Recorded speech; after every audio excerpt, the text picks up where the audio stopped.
नमस्कार, अपना प्रदेश उत्तर प्रदेश उत्तराखंड देख रहे हैं आप। मैं हूं आपके साथ पूजा मोहन पांडे। बुलेटिन की शुरुआत करते हुए सबसे पहले आपको बता दूं, आजमगढ़ से बड़ी खबर सामने आ रही है। पूर्व विधायक को उम्र कैद की सजा हुई है। हत्या के 24 साल पुराने मुकदमे में सजा सुनाई गई। अभय नारायण पटेल समेत 4 लोगों को आजीवन कारावास की सजा है और साथ में 20,000 रुपए का अर्थदंड भी लगाया गया है। बड़ी खबर, अहम जानकारी आपको दे रहे हैं। बड़ी खबर है ये, 20,000 का अर्थदंड, साथ में अभय नारायण पटेल समेत 4 लोगों को आजीवन कारावास की सजा और ये मामला 24 साल पुराना।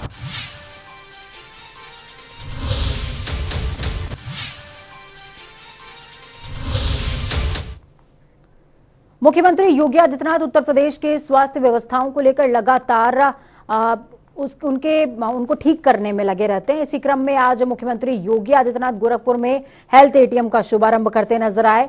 ये हेल्थ एटीएम चरगावा सामुदायिक स्वास्थ्य केंद्र में लगाया जा रहा है। इस अवसर पर मुख्यमंत्री एक जनसभा को भी संबोधित करते नजर आए। वहीं पर योगी सरकार आमजन को बेहतरीन चिकित्सा और इससे संबंधित जांच की सुविधाएं देने के लिए सरकारी अस्पतालों को युद्ध स्तर पर हाईटेक बना रही है, ऐसा भी उन्होंने बताया। इसी सिलसिले में हेल्थ एटीएम की स्थापना की गई है। ये जिले का पहला हेल्थ एटीएम होगा।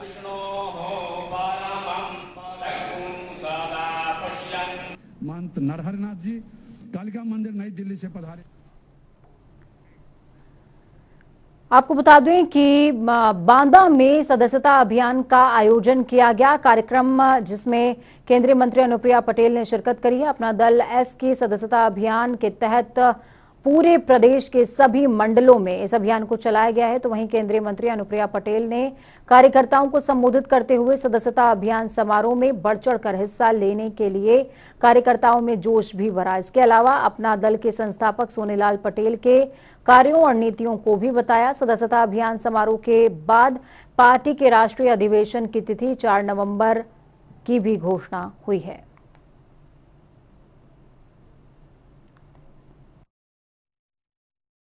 सितंबर से अपना दल ने पूरे उत्तर प्रदेश में प्रत्येक मंडल के अंतर्गत बृहद सदस्यता अभियान का शुभारंभ किया है और इसी क्रम में आज चित्रकूट मंडल में हमने सदस्यता अभियान को शुरू किया है। बहुत सारे नए साथी अपना दल की सदस्यता ले रहे हैं। पार्टी का विस्तार करना है, आकार बढ़ाना है और आने वाले 4 नवंबर को हमारी पार्टी का राष्ट्रीय अधिवेशन प्रस्तावित है। बड़ी संख्या में लोग पार्टी में शामिल हो रहे हैं। 1 करोड़ सदस्य बनाने का लक्ष्य हमने रखा है और चित्रकूट मंडल का दावा है कि सबसे ज्यादा इस लक्ष्य में योगदान चित्रकूट मंडल का होने वाला है। तो उत्तर प्रदेश अनुसूचित जाति वित्त एवं विकास निगम के अध्यक्ष डॉक्टर लालजी प्रसाद निर्मल एक दिवसीय दौरे पर कानपुर देहात पहुंचे, जहां उन्होंने पूर्व राष्ट्रपति रामनाथ कोविंद के पैतृक गांव परौक का दौरा किया। इस दौरान उन्होंने गांव में अनुसूचित जाति के छात्र छात्राओं और युवाओं के साथ बातचीत की। छात्र छात्राओं को लालजी प्रसाद निर्मल पीएम मोदी की महत्वाकांक्षी योजनाओं को लेकर जागरूक करते नजर आए, जिसके बाद उन्होंने जिला मुख्यालय माती में प्रेस कॉन्फ्रेंस में पार्टिसिपेट किया, जहां पर उन्होंने प्रधानमंत्री अभ्युदय योजना के विषय और उसकी विशेषताओं की जानकारी पत्रकारों से साझा की है।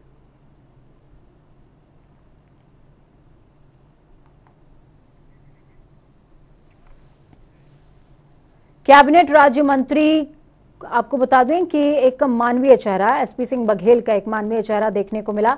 शोक सभा में जा रहे थे एसपी सिंह बघेल। इस दौरान रास्ते में 2 ट्रकों का एक्सीडेंट हो गया था। सुरक्षा में चल रही पुलिस से उन्होंने खुद बोला कि घायल व्यक्ति की मदद करें।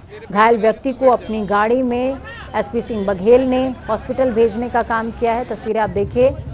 अमूमन इस तरह की तस्वीरें कमी देखने को मिलती हैं जब जो जनता के सेवक हैं वो वाकई में जनता के काम आए।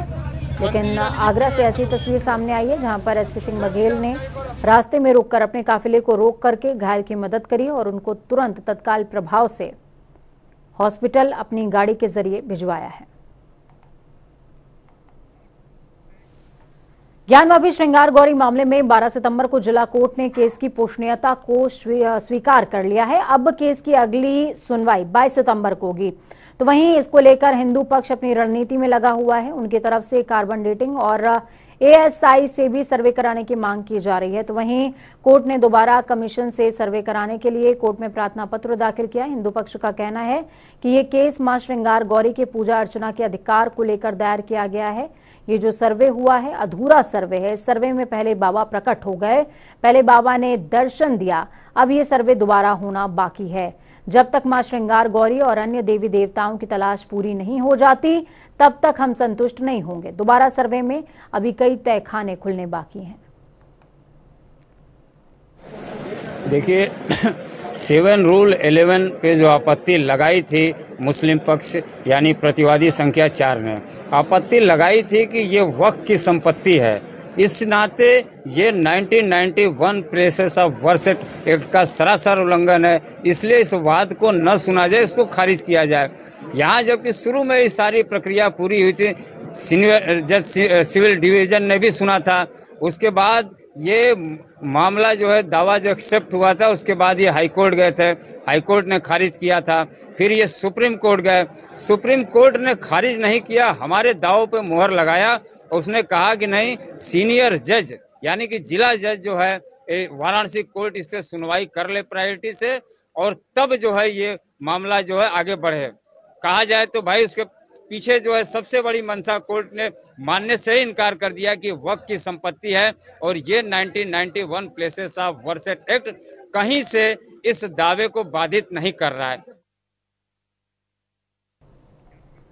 14 तारीख से लेकर के 18 तक विधान भवन के अंदर चौधरी चरण सिंह की प्रतिमा पर दिया जाने वाला धरना स्थगित करने का निर्णय लिया गया है। समाजवादी पार्टी के नेता मनोज पांडे ने कहा कि अब 19 तारीख को विधानसभा सत्र की शुरुआत के दिन राष्ट्रीय अध्यक्ष अखिलेश यादव के नेतृत्व में पार्टी कार्यालय से पैदल मार्च निकालकर सभी विधायक विधान भवन पहुंचेंगे।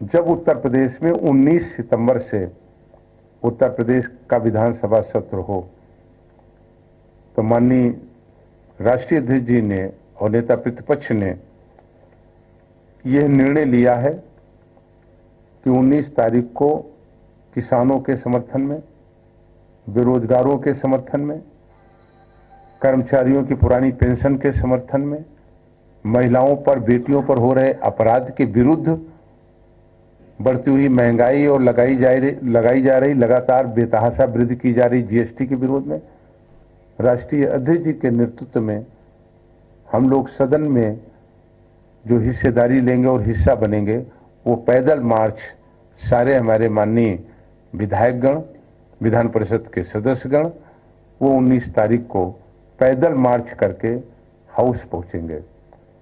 और उत्तर प्रदेश के सदन में हम लोग पूरी मजबूती से राष्ट्रीय अध्यक्ष जी के नेतृत्व में, उनके दिशा निर्देश में इन मुद्दों को भी मजबूती से हम सब उठाएंगे।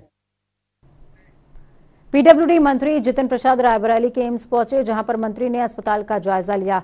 इस दौरान एक युवती रोते हुए मंत्री से अपने परिजन के इलाज की गुहार लगाने लगी। युवती ने अस्पताल प्रशासन पर बाहर से दवाएं लिखने का आरोप भी लगाया, जिसके बाद मंत्री ने वहां के अधिकारियों और डॉक्टरों को सही से इलाज करने की सलाह दी है। मंत्री जितिन प्रसाद के साथ मंत्री कपिल देव अग्रवाल, मयंकेश्वर शरण भी मौजूद रहे। तीनों मंत्री एम्स में आयोजित हिंदी पखवाड़े के कार्यक्रम में शरीक होने पहुंचे थे। कार्यक्रम में मंत्री जितिन प्रसाद ने केंद्र सरकार की योजनाओं का बखान करते हुए कहा कि चाहे केंद्र सरकार हो या फिर प्रदेश सरकार, सबका एक ही संकल्प है कि वर्ल्ड क्लास फैसिलिटी वाला मेडिकल ट्रीटमेंट सबको मिल सके और अस्पतालों में उचित सुविधाएं बेहतर हों। मेडिकल सुविधाएं बेहतर बनाने के लिए सारे प्रयास किए जा रहे हैं। मंत्रिमंडल समूह माननीय मुख्यमंत्री जी द्वारा गठित किया गया और हमारे साथी मंत्री कपिल देव अग्रवाल जी और मयंकेश्वर शरण जी, हम लोगों का रायबरेली भ्रमण हुआ है। कल तो विभिन्न केंद्र और राज्य सरकार की योजनाओं की समीक्षा की गई, निरीक्षण में किया गया, और आज ये all India institute of medical sciences Raebareli आने का अवसर मिला है और पूरा यहाँ देखा है, यहाँ का इंफ्रास्ट्रक्चर, पूरी विस्तृत जानकारी ली गई है यहाँ के टीम से कि क्या समस्याएं हैं, आगे बढ़ाने के लिए केंद्र सरकार और राज्य सरकार से क्या क्या सुविधाएं और जो पर यहाँ पे फैसिलिटीज़ हैं।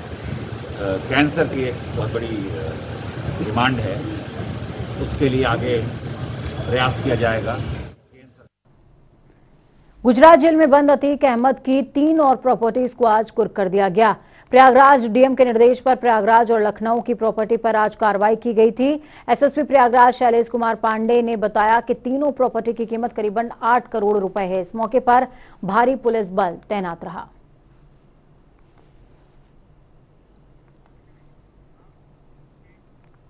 वृंदावन में धर्म रक्षा संघ की एक धर्म गोष्ठी वृंदावन के अखंड दया धाम आश्रम में आयोजित की गई। गोष्ठी में महाराष्ट्र के सांगली में साधुओं की बेरहमी से पिटाई करने के विरोध में सभी संतों ने घोर आक्रोश व्यक्त किया।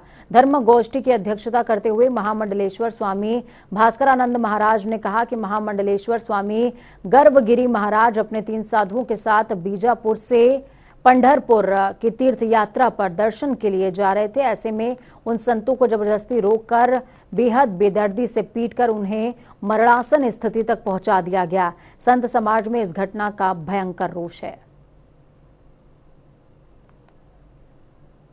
हमारे पंचदशनाम जूना अखाड़े के महामंडलेश्वर स्वामी गर्भगिरी जी महाराज और उनके साथ उनके 3 साथी जो तीर्थ यात्रा करने पंढरपुर गए जा रहे थे और जिस प्रकार से वहाँ के लोगों ने उनको रोककर उनकी बेरहमी से पिटाई की, ये दूसरा एक पालघर वाला कांड था।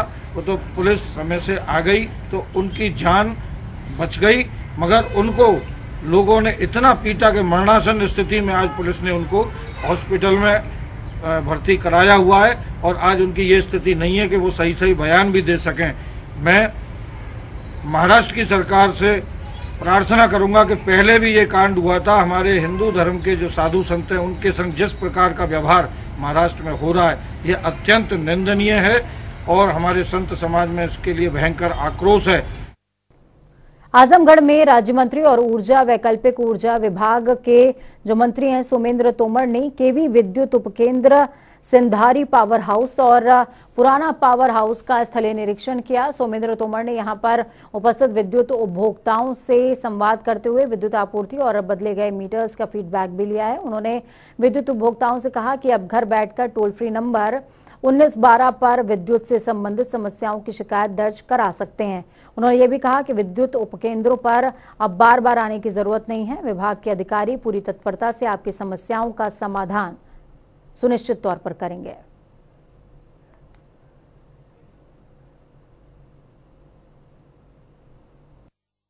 अभी हम लोग 12 से 19 सितंबर तक समाधान दिवस सप्ताह के रूप में मना रहे हैं और मुझे खुशी है आप लोगों को बताते हुए कि सुबह 8 बजे में सिंधारी हम लोगों का जो 33/11 केवी का अपना उपकेंद्र है वहाँ पर मैं पहुँचा और मुझे खुशी हुई कि अपने विभाग के अपने परिवार के वहाँ सभी जेई एसडीओ एक्शन वहाँ पर उपस्थित थे और औचक निरीक्षण था, किसी को कोई सूचना नहीं थी। 8 बजे हम लोग इसी तरह से सुबह जैसी एकदम पहुँच गए और वहाँ पर हमारे कुछ शिकायतकर्ता जो जिनकी कुछ समस्याएं थी वो भी वहाँ पर उपस्थित थे। उनसे बात की, वहाँ पर जो समस्याएं कल हम लोगों को मिली, कुछ परसों मिली, मुझे बताते हुए खुशी है कि लगभग 85% हम लोगों ने उन्हें निस्तारित किया है उसी दिन। पूर्व मुख्यमंत्री हरीश रावत ने सड़क पर बैठकर मौन धरना शुरू कर दिया है। रामनगर रानीखेत मुख्य मार्ग मोहान क्षेत्र से रानीखेत मार्ग के लंबे समय से क्षतिग्रस्त होने के विरोध में पूर्व मुख्यमंत्री हरीश रावत ने सड़क में बैठकर मौन व्रत किया। इस दौरान उन्होंने बीजेपी सरकार की घोर निंदा करते हुए सरकार को चिताया। उन्होंने कहा कि क्षतिग्रस्त सड़क के निर्माण कराने की सरकार से मांग है कि 2 महीने के अंदर निर्माण कार्य शुरू नहीं होने पर 24 घंटे भूख हड़ताल पर बैठने की हम चेतावनी देते हैं। और जो गड्ढे हैं वो आप सब देख रहे हैं और इससे और आगे जाइए तो बुरी हालत है, क्योंकि यहाँ से बेताल घाट की सड़क की भी बुरी हालत है, इसलिए हमने इस एरिया को छांटा। अभी आप कुमेरिया की तरफ को जाइए और बुरी हालत है। नीचे धनगढ़ी के पास में चले जाइए, पता नहीं सारे दुनिया भर के पुल बन रहे हैं, वो भी नहीं बन रहा है। तो ये सड़क निरंतर उपेक्षा की शिकार है और मैंने तय किया है यदि इसमें अगले 1-2 महीने में ये कोई कार्रवाई नहीं करते हैं और इसको सड़क को ठीक नहीं करते हैं तो फिर हम मोहान में बैठेंगे, 24 घंटा उपवास करेंगे। प्रदेश के मुख्यमंत्री पुष्कर सिंह धामी बाबा रामदेव और आचार्य बालकृष्ण के साथ उत्तरकाशी दौरे पर पहुंचे, जहां पर सीएम धामी ने सबसे पहले गंगोत्री धाम में दर्शन किए और मां गंगा की आरती करी। उसके बाद रक्तवन ग्लेशियर और दूसरे 3 पर्वत चोटियों पर जा रहे पर्वतारोहियों को रवाना किया है। पतंजलि आयुर्वेद निम IMF के संयुक्त अभियान दल को इस दौरान फ्लैग ऑफ के जरिए रवाना किया गया। आपको बता दें कि सबसे दुर्गम स्थान है ये, जहां पर ये जो तमाम टीमें हैं वो आयुर्वेद की खोज के लिए जा रही हैं, आयुर्वेदिक जड़ी बूटियों की खोज करेंगी। हिंदी दिवस के मौके पर देहरादून में भाषा संस्थान ने प्रदेश के सैकड़ों छात्रों को सम्मानित किया। जिन छात्र छात्राओं ने हिंदी के साथ पंजाबी, उर्दू और अरबी भाषा में अच्छे अंक अर्जित किए थे, उनको ये सम्मान दिया गया है। इस दौरान कैबिनेट मंत्री सुबोध उनियाल ने कहा कि हिंदी मार्केटिंग की स्थिति में जो ग्लोबल संभावनाएं बन रही हैं, उससे भारतीय हिंदी टीचर्स की डिमांड जरूर बढ़ेगी। साथ ही हम अपनी जो क्षेत्रीय भाषाएं हैं, जैसे कि गढ़वाली, कुमाऊनी, जौनसारी, उनको भी सम्मान देने का काम कर रहे हैं और सरकार से हमने मान्यता देने के लिए निवेदन भी किया है। सुबोध उनियाल ने इस दौरान ये भी कहा कि राज्य सरकार ने हिंदी, संस्कृत, पंजाबी, उर्दू, गढ़वाली, कुमाऊनी और जौनसारी क्षेत्र में पुरस्कार देने की पहल की है, ताकि भाषाओं का उत्थान हो सके और उनको उचित सम्मान भी मिल सके।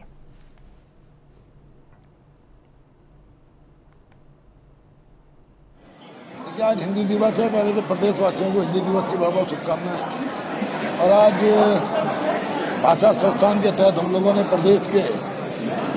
पूरे प्रदेश के उन बच्चों को जिन्होंने हिंदी में बहुत अच्छे नंबर लाए, और तकरीबन सैकड़ों बच्चे जो 100 के आसपास जिनके मार्क्स आए हैं, उनको पुरस्कृत करने के साथ साथ पंजाबी भाषा, उर्दू भाषा और अरबी भाषा, इनके बच्चों को पुरस्कृत किया। हरिद्वार में पथरी क्षेत्र के गांवों में जहरीली शराब पीने से असमय मृत्यु का शिकार हो रहे हैं लोग, जिसको देखते हुए लोगों के परिजनों की मदद के लिए रोटरी क्लब ने हाथ आगे बढ़ाए हैं। रोटरी क्लब कनखल की ओर से तहसील पहुंचकर प्रशासन को कपड़े और चप्पलें सौंपी गई। इस अवसर पर कार्यक्रम के चेयरमैन डॉक्टर विशाल गर्ग ने कहा कि मृतकों के पीड़ित परिवारों की कमजोर आर्थिक स्थिति को देखते हुए एसडीएम पूर्ण सिंह राणा के अनुरोध पर रोटरी परिवार ने उनकी मदद करने का निर्णय लेते हुए कपड़ों और चप्पलों की व्यवस्था प्रशासन को सौंपी है।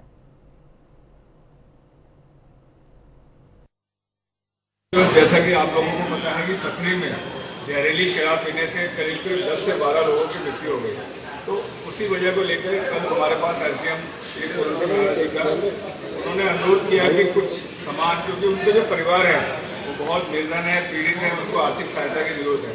उसके लिए आज रोटरी क्लब कनखल की ओर से हमारे प्रधान श्री परवीन चावला जी की अध्यक्षता में और सचिव भाई राजीव अरोड़ा जी के साथ हम सभी लोग आज यहाँ पे एकत्रित हुए हैं और आज हम लोगों ने उन परिवारों के लिए स्वेटर, टी शर्ट, लोअर, चप्पलें और दूसरी सामग्री जो उनके परिवारों के लिए जरूरी है वो आज हम सभी लोगों ने एकत्रित करी और आज हम सभी लोगों ने ये तहसीलदार साहब को यहाँ पे तहसील परिसर में ये सामग्री जो है उन परिवारों के लिए दान करी है।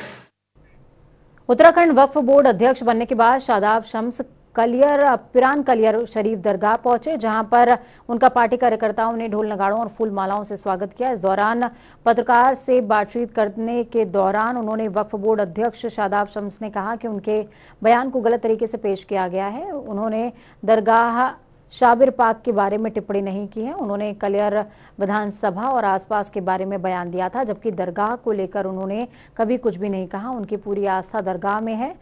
उन्होंने उनकी मंशा कलियर और आसपास से बुराई को समाप्त करना बताया।